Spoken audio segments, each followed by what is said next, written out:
Good morning, friends. Can you hear me in this microphone? Yeah, a little bit.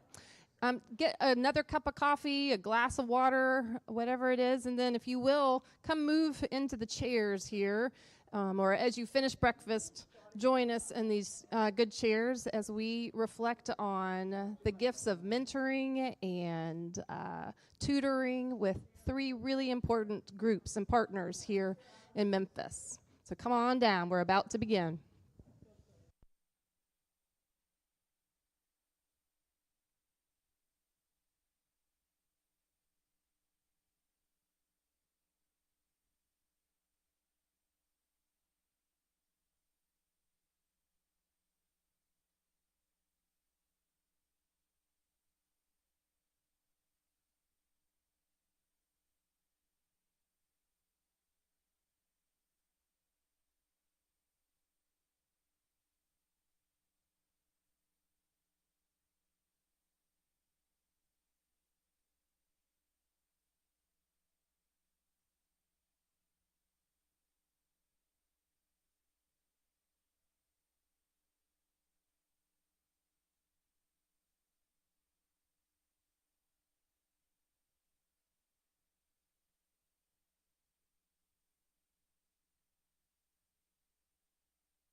There was that pregnant pause, which that's a good time to begin. Are we ready? Are we streaming and on and can begin? I've gotten the green light from Jeff White. All right, that's good. Well, good morning, everybody. I'm Laura Geddes, one of the clergy here at Grace St. Luke's, if you didn't know me already. Honored to be a part of this strong forum and formation time and to have our panelists here this morning. Today, our hope is to reflect on the gifts of mentoring and tutoring to our community, and especially our youth and our children. And we have with us folks from Dorothy Day House, from, when I have to think on my feet, it immediately goes out the door. Dorothy Day House, Multinational Ministries, and Emmanuel Center. So we're honored to have our panelists here today. But before I introduce them, I'd like to open us with a prayer. So let us pray.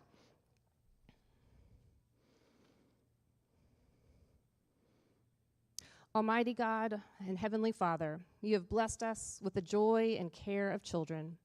Give us calm strength and patient wisdom as we bring them up in community and together, that we may teach them to love whatever is just and true and good, following the example of our Savior, Jesus Christ.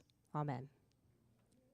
All right. Well, with that good prayer, I have the pleasure of introducing Megan Bonazic from the Dorothy Day House right here. She wonderfully has connections with AmeriCorps, which I do as well, which has been fun things to share about. Came to Memphis right after AmeriCorps and did some volunteering at the Dorothy Day House, but before had been at the Carpenter Art Garden, that many of y'all know, for a decade, serving as founding staff member and then turned executive director. And then she was ready for a change of pace and found her way back to Dorothy Day House. And this January of this year, she joined the Dorothy Day House as the Director of Development. So Megan, welcome. Then we have from the Emmanuel Center, Angie Johnson and Joyce White. Angie is the Executive Director of the Emmanuel Center and a native Memphian whose career in the nonprofit world began in 2002 in the development office at Crichton College. And in 2004, Angie was hired for the position of Development Director at Emmanuel Center, formerly, as many know, Emmanuel Episcopal Center by Father Colenso Hubbard. After the retirement of Father Hubbard in 2020, Angie accepted the role as Executive Director. And when she is not at work, Angie likes spending time with her husband and 2 sons, and she loves being a mother and has passion for her kids and loves her hometown of Memphis. Then Joyce White, who is the program director of Emmanuel Center. Born and raised in Indiana, Joyce moved to Memphis in 2002, and Joyce began at Emmanuel Center in 2006, working in various roles in the after-school program and prime-time high school program.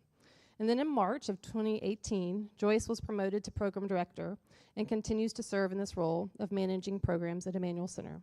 And she enjoys spending time with her 11 grandchildren. I know, right? And then wonderfully here in the middle is Devin. Oh, how do we pronounce your last name? Schneep. Devin Schneep. Thank you, Devin. She is the program director of Multinational Memphis, and glad to be here. And she was raised in Memphis as well, studied child development at UT Knoxville, and began a part-time position at Multinational through a friend. And she has never looked back since. And she has now been working at Multinational for 10 years. She's married. She has a one-year-old baby boy, and loves, when I asked about what she loved about Memphis, she said it was the generosity of Memphis and always the changing landscape, and as well as the challenges of Memphis and what it means to be in community with all that we face. And that is one of the many reasons she is where she is.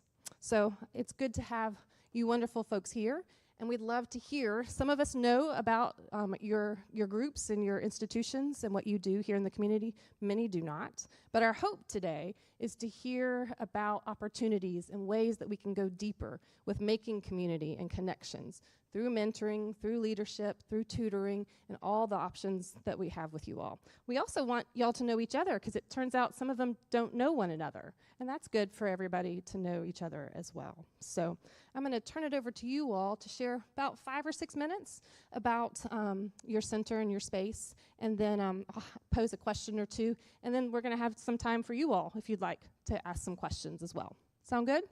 And we'll be sharing mics, so hang with us as we share mics, because everybody needs a mic when they speak, because since we're streaming, even with our loud voices, you cannot hear it if you're not speaking into a microphone. So who'd like to go first? Oh, I choose you, Megan. Turn on, I have 2 microphones. Wait, one, okay.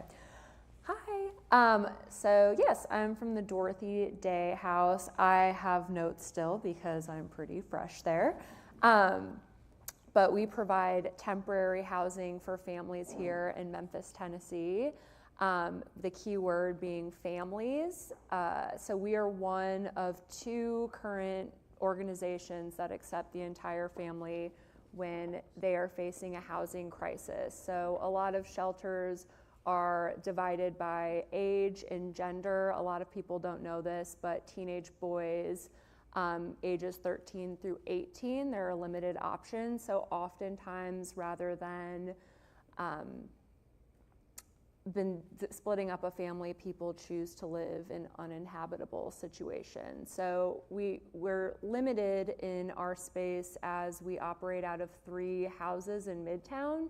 You probably drive by these houses every day and do not realize it. They do not look like shelters.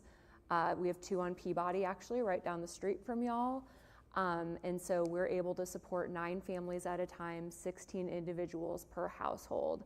On average, families stay with us anywhere from 3 to 6 months, however long that takes for them to get a job at a living wage. So that might mean taking a different job than where they're currently at, having that landing time to figure out what they're doing. Reliable transportation, whether that is they've secured a vehicle through one of our partners, or we figured out some sort of bus system, whatever works for their family. And then they've secured long-term stable housing. So once they've met those 3 milestones, they've graduated from our programs. But during that time, it's not just the space for them to be together as a family. We offer support services, and that includes partnering with a family support specialist where they can map out anything specific to their situation that ended up being unhoused, whether that's potentially legal fees and eviction, if there's anything that needs to be obtained in terms of identification, Social Security. We're able to help kids in the family for educational services, which we'll get to that in a little bit later in terms of tutoring, any mental health support, and then we also provide all food, clothing, any necessities that they need while they're staying with us, so families can just really focus on reestablishing their independence. I think that's a good for me. So yeah, that's the Dorothy Day House in a nutshell. What's the next? I can go. I think I just need to make sure that. Yeah. Can you hear me through the mask? I can take it down if I need to. You just have to really okay. Yeah, my name is Devin Schneep. I'm from Multinational Memphis. So we are an organization that works with limited English-speaking families, immigrant and refugee children and families, and we provide after-school programming and adult ESL classes for women. Those are our big programs. In general, we do just seek to support and connect with culturally diverse families, helping them to feel accepted into the community and navigate any difficult systems that they need to if they're new here, and yeah, just show them the love of God through just practical ways. And yeah, so we serve several different schools with our after-school programming. It's Monday through Thursday afternoons, and provide tutoring and help with homework. It's a big need because oftentimes our families, their parents can't help them with their homework if they can't fluently speak English or read it, and so homework is difficult enough even if you can speak and read English. But so we seek to just really support our students in their academic success through that program, and then our adult English classes for women just hope to really provide quality English classes for them to learn, but also a community just for them to feel connected. Oftentimes the women we work with, based on different cultural or religious backgrounds, might not always have an opportunity to get out of their home or have transportation or different things. So we also just hope through our English classes to provide community for them. Yeah, so I think that's about it for us. Yeah.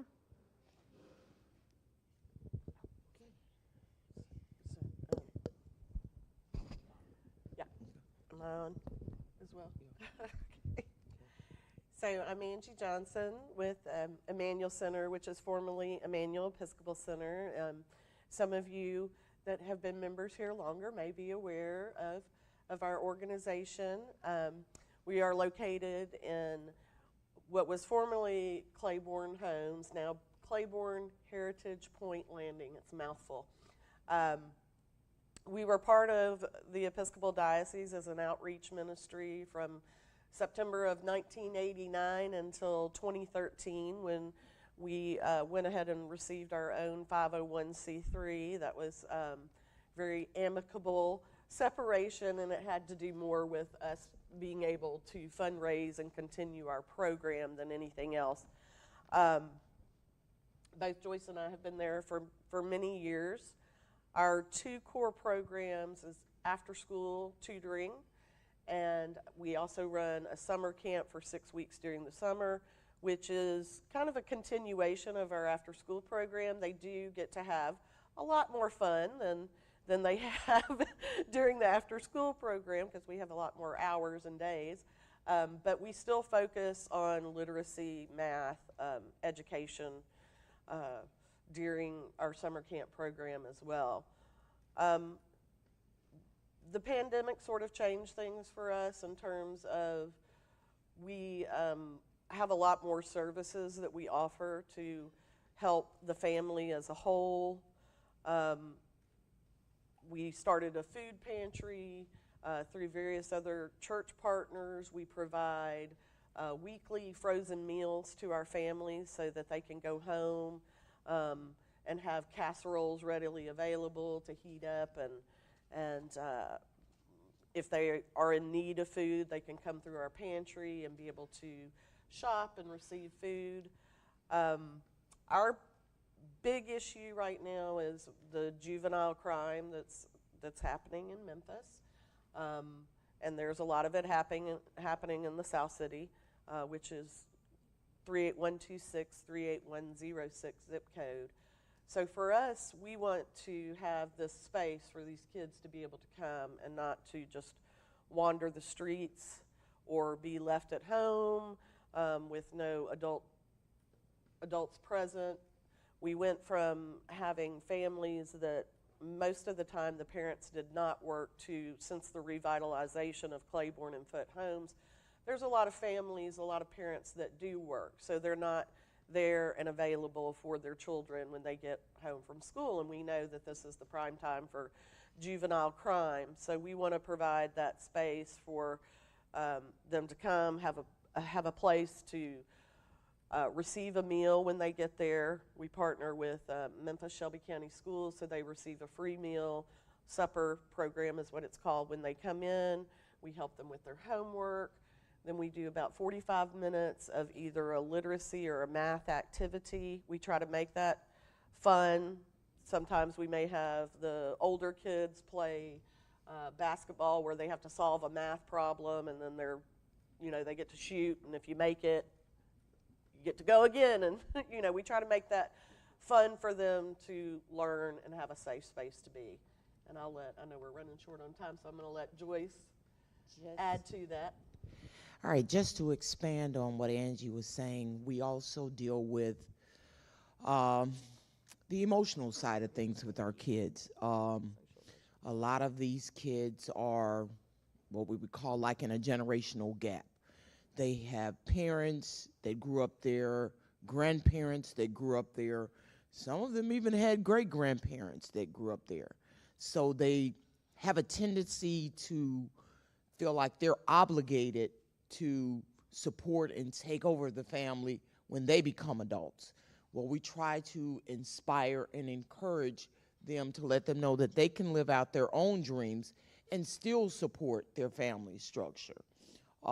We have professionals that come in and do social emotional learning with our kids because contrary to what we believe as adults, kids have real serious issues too. A lot of our kids are under pressure with their peers to do things that they don't want to do. And sometimes they just need a forum where they can talk about those things and, discuss what their options are, because some of them feel like they don't have an option. And like Andrew was saying, we try to create a safe place, a place where they can just be kids, because this is their time of life when they are just kids. And I said with the tutoring, and a lot of our kids have literacy issues, and with the No Child Left Behind law, they're just kind of pushing them through school. So we build a relationship with the schools, with the kids, and with the parents, because as we know, every child belongs to a parent. So connecting those things together help us better help the child. And with that being said, I think I'm done.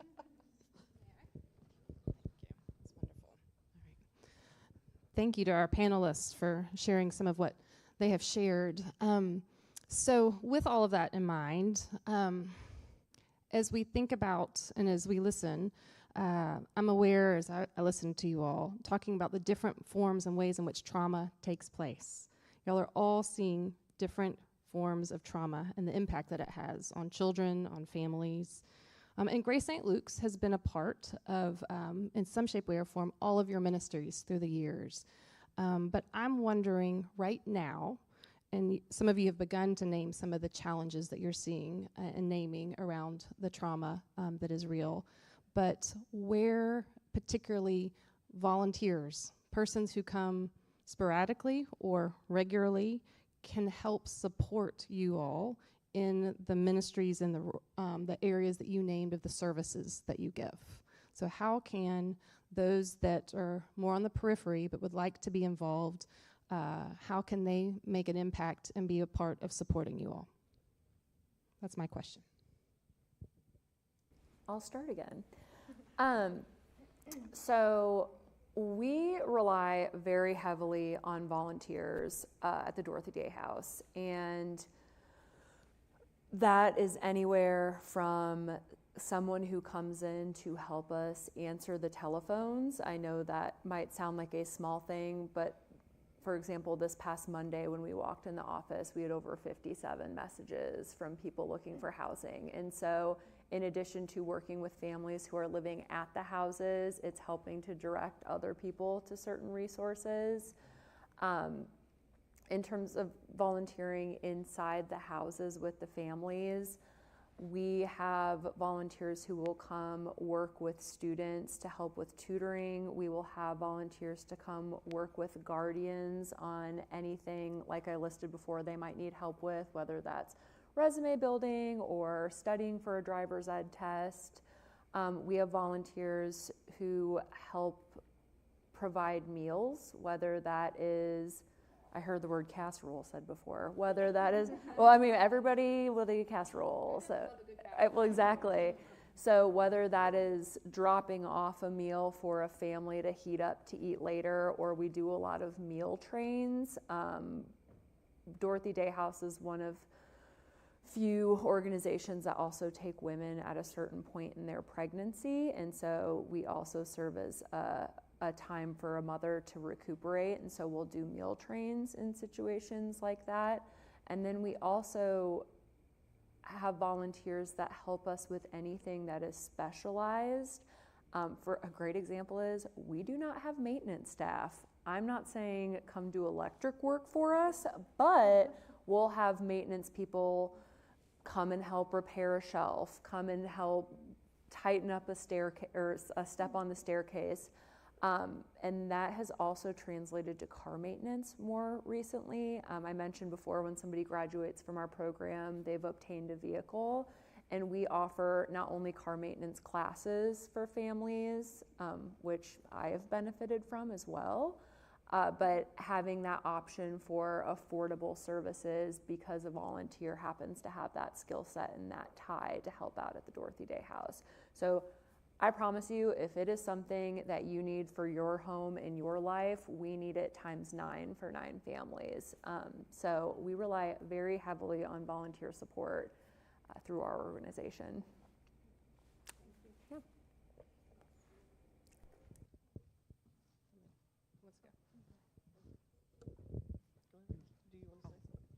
Oh, yeah. I'm sorry, I lost my train of thought there for just a second. You know, one of those moments. I'm not going to necessarily say a senior moment, because I know some young people who have those moments.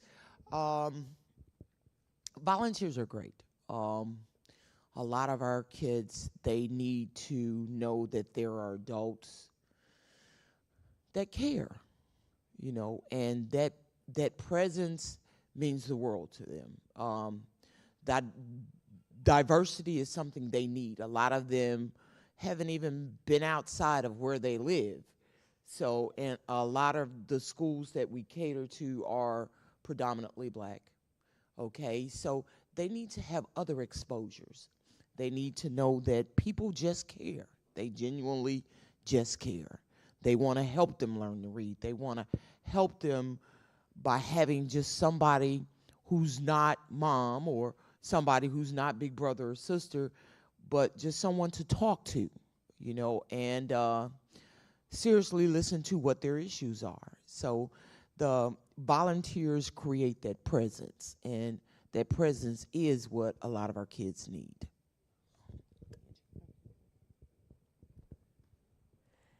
Yes, and also going back to like what you said a moment ago about life skill sets, that's something that's important. We have a lot of boys. We actually have more boys attending our program starting this after-school session than we have females, and then we have girls, which is strange, because usually we have a high female population and less boys coming in. They are the ones that are usually at risk for being recruited, even by gangs, even in the 5th grade, wandering around out in the neighborhood.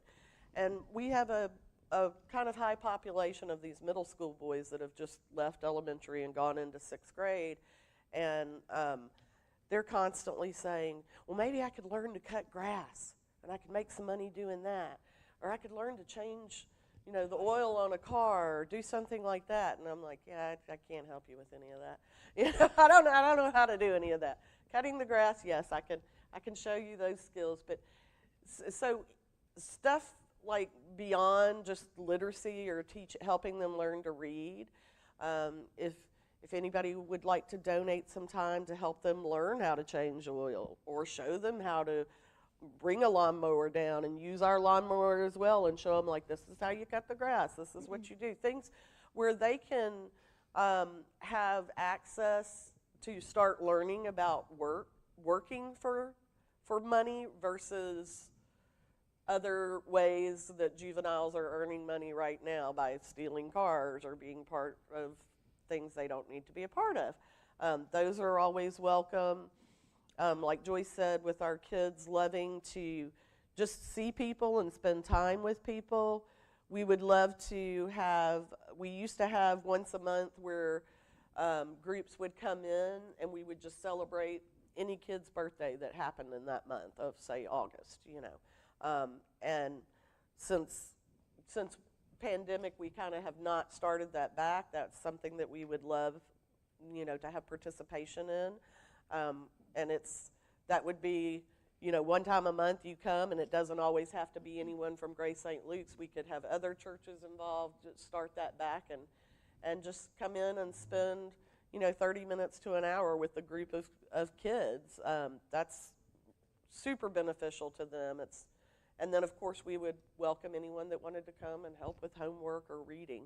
We're kind of open to any volunteers coming in. Our volunteers have really lapsed since pandemic, so we're open to having any support. Yeah, I will reiterate that. Yeah, since the pandemic, definitely need volunteers. It's been a big gap for us.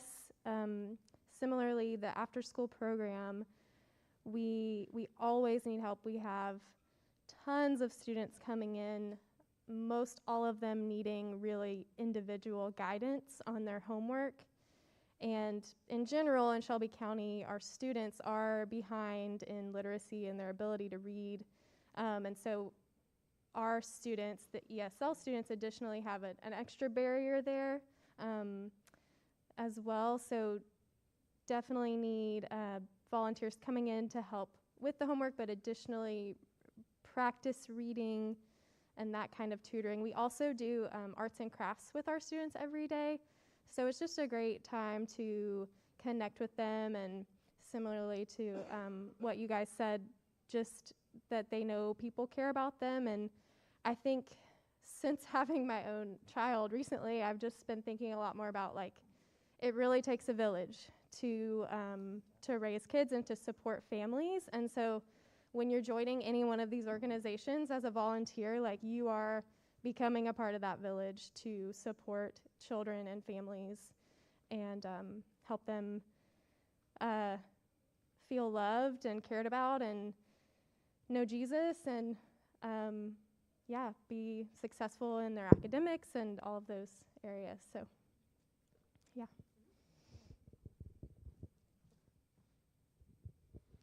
What questions is this prompting in you all? Any questions?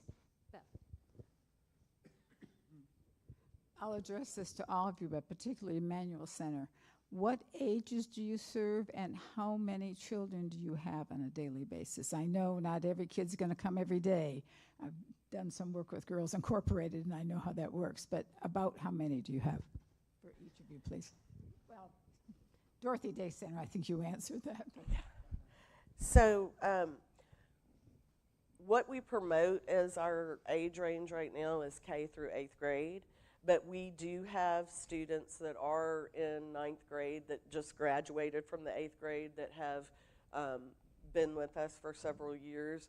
We got particularly close to a group of kids when we did our virtual learning hub during the whole year that they were out of school doing virtual learning. We opened our gym, and they essentially came to school in our gym with us every day from 7:30 to 5:30.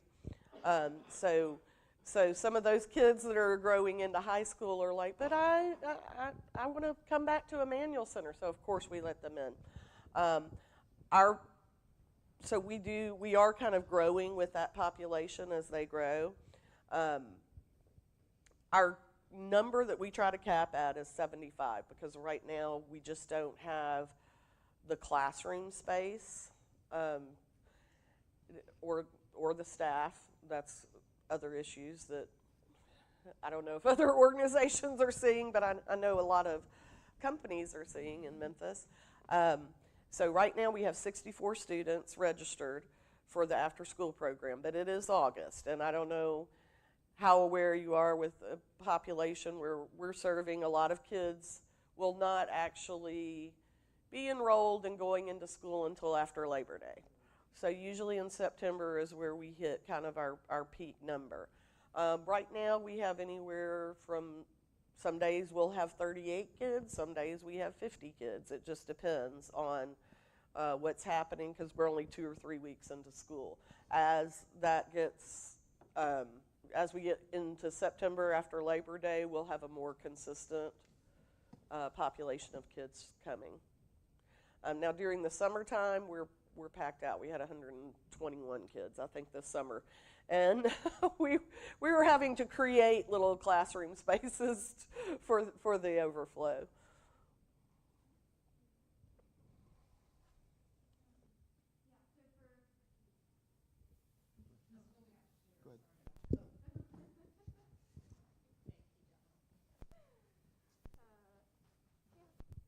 For multinational, in our after-school program, it's anywhere from 45 to 65 each day. So similarly, like, you don't know, each day can kind of vary, but we have, at the moment, I think probably around 70 students registered. I actually had to put some of them on a wait list because we just run out of space in our classrooms, and also are limited with our staff. So, but yes, that's where volunteers are needed and super, super helpful in helping all of our students with tutoring and homework.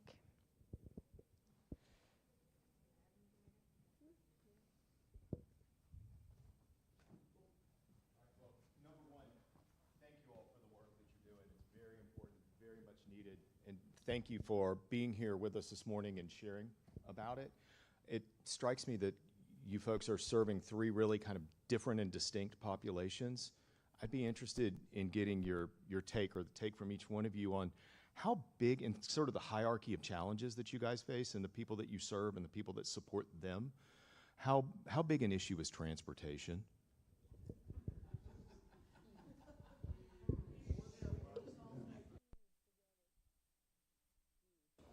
Well, I can share a little bit about, for us and for our program, there's a reason why transportation is something that has to be met for somebody to be able to leave, because we know transportation is often a reason why somebody's in this situation in the first place. If you cannot get to your job, if you cannot get your kids to where they need to be.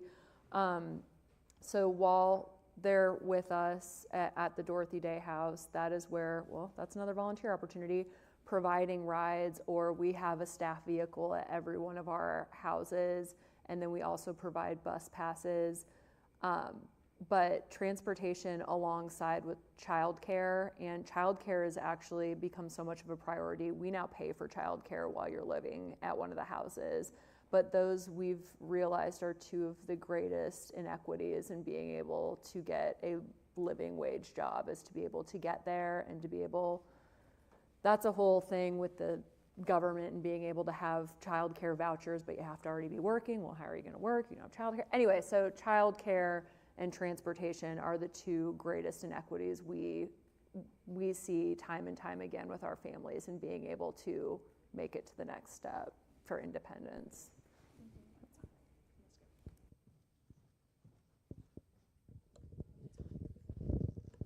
Yeah, transportation, especially after the pandemic. We were providing transportation from the schools to home. But once our community changed, the regentrification took a lot of our kids outside of the immediate distance of our program. So we kept it up as long as we could, but as if you provide transportation, you have to know that that is a great expense. Maintaining the vehicles, maintaining staff to drive the vehicles. Like I said, when we switched over, when Colenso retired and Miss Angie took over, the pandemic hurt us to some extent because it had a grave cost to it. So we no longer provide transportation, but it is a big thing. When you can pick the kids up from school and bring them to your program, it's convenient for not only the parent, but also for the child. A lot of our parents don't have transportation. So when they get their kids from school, they're going home because during the summer it's fine because it's still light, 7, almost into 8 o'clock. But during the months when time changes and it starts to get dark early, you know, parents are not going to, if they don't live in the immediate area right there, housed by our program, they're not going to allow their kids to come because that means they got to walk to pick up their kids. So transportation is essential. And like with me and Angie, we're not just working with the kids when they're there. We go into the homes, we go into the schools, and sometimes issues arise, and having a form of transportation to help initiate some things that might need to be done is important. It is very crucial. I'd just like to add to that as well in terms of transportation, as far as with the parents having transportation. We see kids that have speech impediment issues, need some therapy issues, and they're living, so they're not necessarily offered at the school that those children are attending, but they will give them an IEP or a recommendation to go to this other school location where they're providing that, and those parents aren't going to take them there because, one, they don't have the transportation to get there. So we are seeing a lot of kids that we serve that are lacking in being able to get those resources that are free to them, but they lack the transportation to get there and benefit from those services. Yeah, transportation is critical for multinational as well. I think we are blessed to be able to offer transportation to our students, so we are able to pick them up from school and bring them to our space, at least for a limited number of schools, and take them home within certain areas. But it's a huge piece of our budget to be able to, like you guys said, maintain the buses and pay our drivers, pay them well for the hard work that they do. And yeah, I think it's definitely, I would say, well, I think for all of our organizations, it is a way to be involved. I think for our, I'll say this, I have a volunteer for my English classes for the women who she brings one of my students every day for class because that family moved out of the zone that we bus from and in a very isolated area out of their like cultural and whatever community. But I do have a volunteer who's able to bring this woman every week, and it has been very significant in that woman's life. And so there are, I think, ways like that to be involved that really do make a difference. We probably have time for one more question.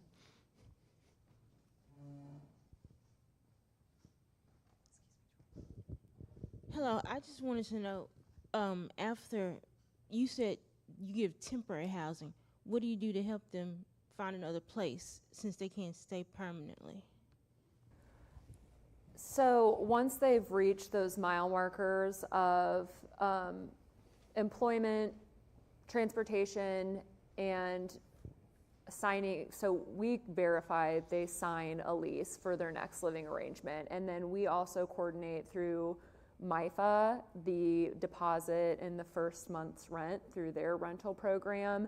And something we are working on, full disclosure, is ongoing support if that is needed. And then we do not shut the door on any family. We do check-ins. So if it seems like they are in a vulnerable situation where they potentially would become unhoused again, we encourage those lines to stay open. What can we do to help make sure that does not happen? Every family, when they leave the Dorothy Day House, we provide a moving crew. Those are volunteers also. We get a U-Haul and we furnish their entire apartment as well with all the necessities. So it's just kind of starting off on a clean slate. And that's part of that too, the people who show up that day to move and anyone who's helped along the way. The idea is, yes, they've had these resources during that 3 to 6 month time period, but they've also created this network of people they feel like they can call on if they feel like they're slipping into a situation where their housing is potentially compromised. But everybody, no one gets booted out for not being able to find a place. We will help you reach that point. And whether that is you stayed for 8 weeks because you were just in a tight spot and you needed a minute, or if you're there for 8 months because you had a child and you had to get better and then you had to go find a job.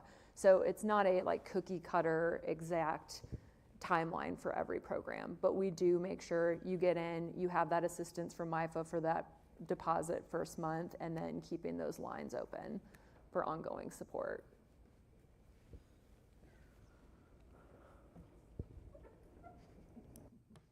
Scoot back into the vision and the line of the camera. May we give our panelists a round of applause and of appreciation?